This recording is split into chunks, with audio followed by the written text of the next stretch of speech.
Em giới thiệu cho bác sơ qua. Thứ nhất là đây, cái nút này là đối với máy đáy tia là nút bật quả lô này, que running này, bật quả lô này.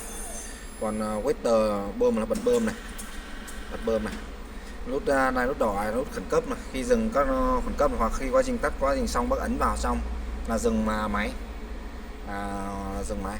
Bây giờ em sẽ hướng dẫn các bác chế độ chỉnh điện trên tủ điện này. Tủ điện này có 9 chế độ điện từ 00, từ 0 chế độ 00 này cho đến chế độ 90. Trong đó tương ứng với chế độ 00 là chế độ điện khỏe nhất, dùng thường để cắt phá, và chế độ 90 là chế độ điện nó yếu hơn. Đối với để mà chỉnh điện thì ta bấm tổ hợp hai phím này. Thứ nhất bấm phím này, sau đó bấm phím này, giữ trong vòng 3 phút, trong 3 giây.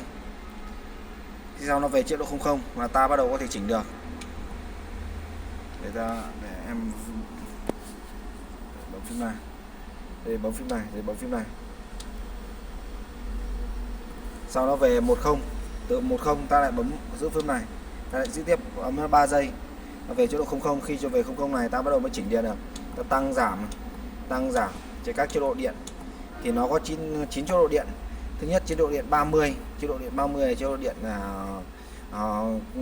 tốc độ cắt tương đối nhanh và chế độ tiêu hao dây là ít.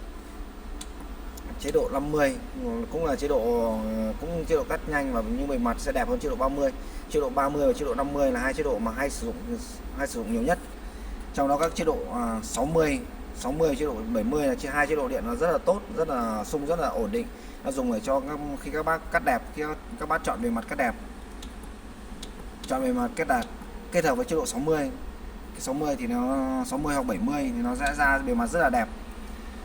60 hoặc 70 chọn chế độ bề mặt đẹp nữa, kết hợp với chế độ 70 hoặc 60 nó sẽ ra bề mặt đẹp. Còn đối với chế độ 80, khi các bác cắt phôi dày tầm khoảng từ trên 400, các bạn chọn chế độ 80. Chế độ 80. Còn khi các bác cắt phôi mà phải từ 300 trở lên, các bác chọn chế độ 50 cộng với chế độ cắt cao.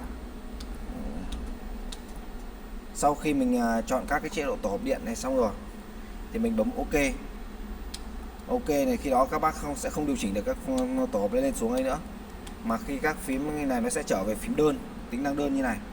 Còn để mà hướng dẫn chỉnh điện thì các bạn có thể hướng dẫn dựa theo cái bảng hướng dẫn mà công ty đã in ra. Nhất là nút đầu tiên là mở tắt nguồn điện, thứ hai là chọn chế độ tắt toàn bộ khi cắt xong. Đây là trong cái có hướng dẫn, và trong cái phần này là đó là cái phần hướng dẫn để mà các bác bấm tổ hợp để mà chỉnh cái thông số tổ hợp điện. Để mà bấm tổ hợp điện như em nói lại qua, như là đầu tiên giữ phím này, sau ấn phím này, đợi trong 3 giây là nó về chế độ 10. Sau đó bác làm lại lần nữa, ấn phím này và giữ phím này trong 3 giây nó về 00. Khi về 00 là các bác chỉnh được. 00 chỉnh chế độ điện 30, sau đó bấm OK. OK là xong quá trình.